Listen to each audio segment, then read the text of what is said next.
Hi hello friends, welcome to Mouni cine updates. நம்மளோட one of the favourite heroine வந்து பார்த்திங்கன்னா அதே சேனலில் அவங்க ஆக்ட் பண்ணிகிட்டு இருக்க சேனலே வந்து பார்த்திங்கன்னா இன்னொரு சீரியலில் ஒரு கெஸ்ட் அப்பியரன்ஸ் கொடுக்குறாங்க. யார் என்னன்னு சொல்லி ஃபுல்லாக பார்க்கலாங்க. நம்ம ஜீ தமிழில் இப்போ ரீசெண்டாக டைம் சேஞ்ச் ஆன சீரியல் தான் மனசெல்லாம் சீரியல் 3 o'clock டெலிகாஸ்ட் ஆகிட்டுருக்கு. அந்த சீரியலில் வந்து பார்த்திங்கன்னா இப்போ தான் ரீசெண்டாக என்கேஜ்மெண்ட் ட்ராக்மே வந்து ஓவர் ஆச்சு. அந்த ஒரு சீரியலில் தான் நம்மளோட ஃபேவரட்டான வீரா சீரியல் ஆக்ட் பண்ணிகிட்டு இருக்காங்க இல்லையா வைஷோ, அவங்க வந்து ஒரு சாமியாக கெஸ்ட் ரோலில் என்ட்ரி கொடுத்துருக்காங்க. அவங்களே வாக்கு முறையுமே சொல்லுவாங்க. என்கேஜ்மெண்ட் வந்து பார்த்திங்கன்னா அருள் நந்தினிக்கும் கரிகாலன் வானதிக்கும் வந்து என்கேஜ்மெண்ட் நடந்து முடிஞ்சிருக்கும்.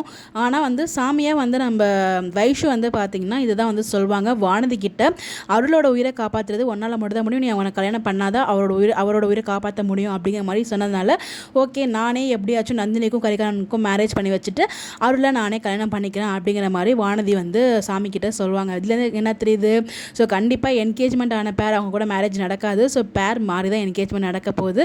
இதுக்கு கண்டிப்பாக அவங்க வானதியோட அப்பா அக்செப்ட் பண்ண மாட்டாங்க. என்ன நடக்க போகுது வெயிட் பண்ணி தான் பார்க்கணும். பட் ஃபைனலாக பேர் மாதிரி தான் மேரேஜ் நடக்கும். அது எப்படி நடக்குது அப்படின்னு வெயிட் பண்ணி தான் பார்க்கணும். நீங்கள் என்ன நினைக்கிறீங்க? உங்களுடைய கருத்துக்களை மறக்காமல் கமெண்ட்டில் சொல்லுங்கள். Bye bye.